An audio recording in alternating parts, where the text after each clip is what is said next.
Milarepa's meeting with Kar Chon Repa. As predicted in Marpa's prophecy, the Jetson Milarepa set out for Disay Snow Mountain with several of his disciples. When they reached Loa Lake, one of the disciples pretended to be ill and would go no further, so the journey was interrupted. Milarepa then stayed at the Upper Lowo that summer and preached the Dharma there. When the autumn came and Milarepa was about to go to Disay Snow Mountain, the disciples and patrons gave him a farewell party. They all circled round and made offerings and obeisances to him. The patrons then besought him for instructions, because they all realized that no one could tell them when they would meet again. In response, Milarepa sang the right yoga practice. I am Milarepa, the man, the Yogi of Tibet. Have little learning, yet are my instructions great. I take little sleep, though persevering at my meditation. Humble am I in heart, but great in my persistence. Knowing one thing, I know all. Knowing all, I know that they are one. I am an expert in absolute truth. My bed is small, and yet I am free to stretch my legs.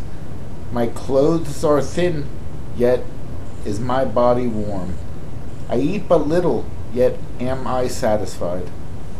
I am the one whom all yogis venerate, to whom all faithful come, a guide, on the dread path of life and death, unattached to any home. I have no fixed dwelling, disregarding all, I do my will. I crave for no possessions. Between clean and unclean food, I do not discriminate. I suffer little pain from passion's sting. With little self-importance, I have few desires. I crave not for objects and subjective things. Thus can I untie nirvana's knots. I console old people when they grieve. Loving fun to the young, I am a friend. A yogi, I rove about all regions, wishing devas and human beings to live in happiness. After hearing this song, they said to Milarepa, To be sure, Reverend One, this is your life and practice, but please tell us what we should do. Be kind enough to give us, your disciples, some instructions and advice.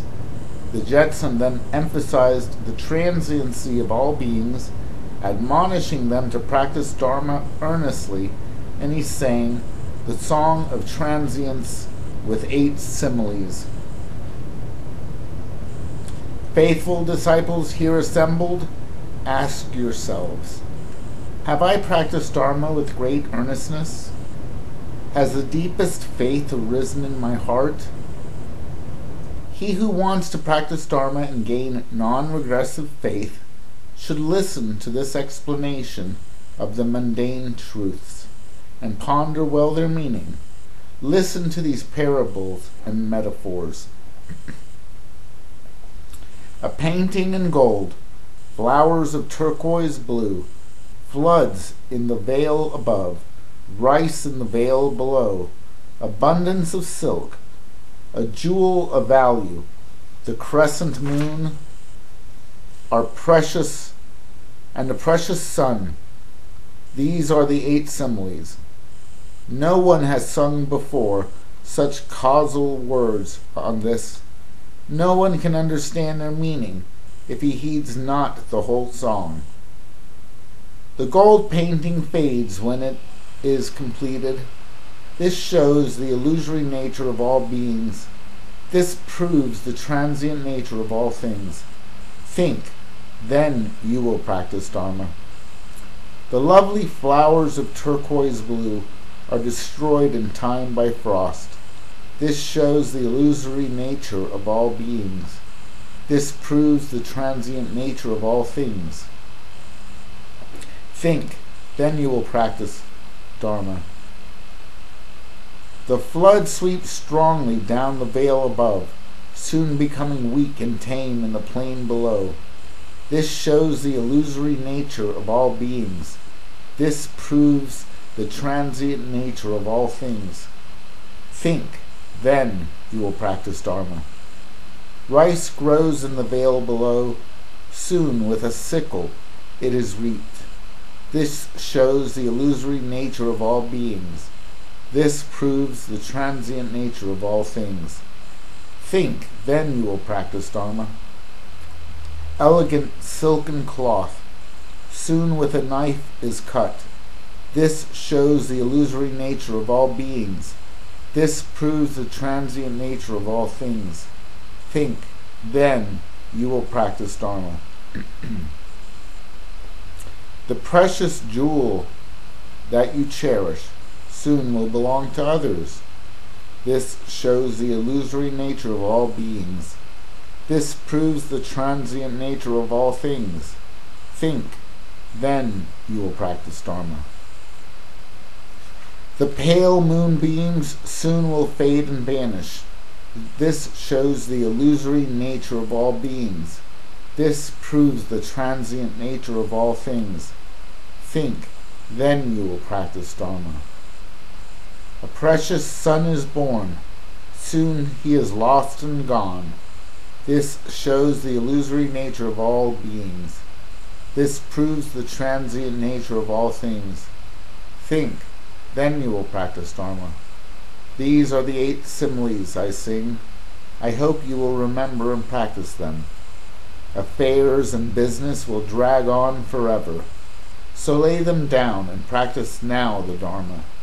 If you think tomorrow is the time to practice, suddenly you find that life has slipped you away.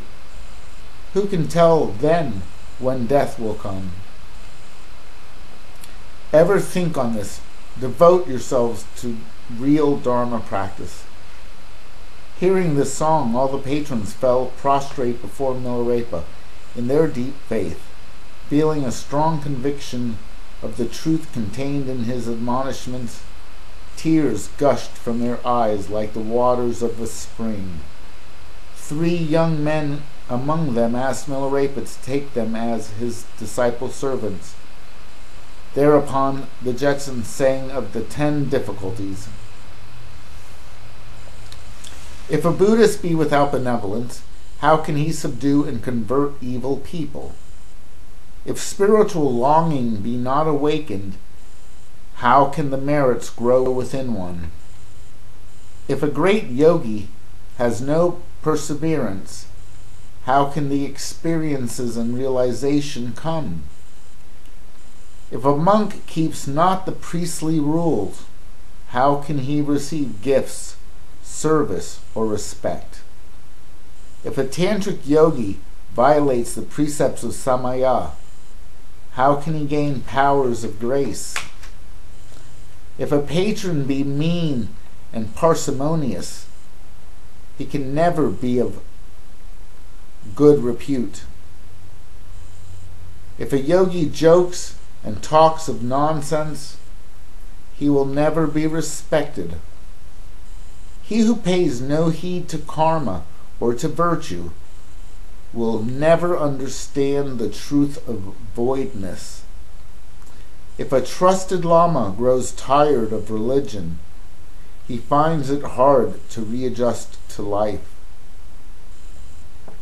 Though faith arises now within you, happy young men, self-control will still be hard. Though now you feel pressing and urgent need to practice Dharma, if you go too far, my sons, later you will be regretful. Let us now wish that we meet again. The power of karma will bring this to pass. Till we meet once more, will I, the yogi, by my own words, steadfastly abide. All happiness and good fortune I wish for you, dear patrons, health and freedom from all sickness, a long life free from injuries, and may sons and fathers meet again. I, the yogi, will wander where I please. You, young men, so spoiled and happy, return now to your homes.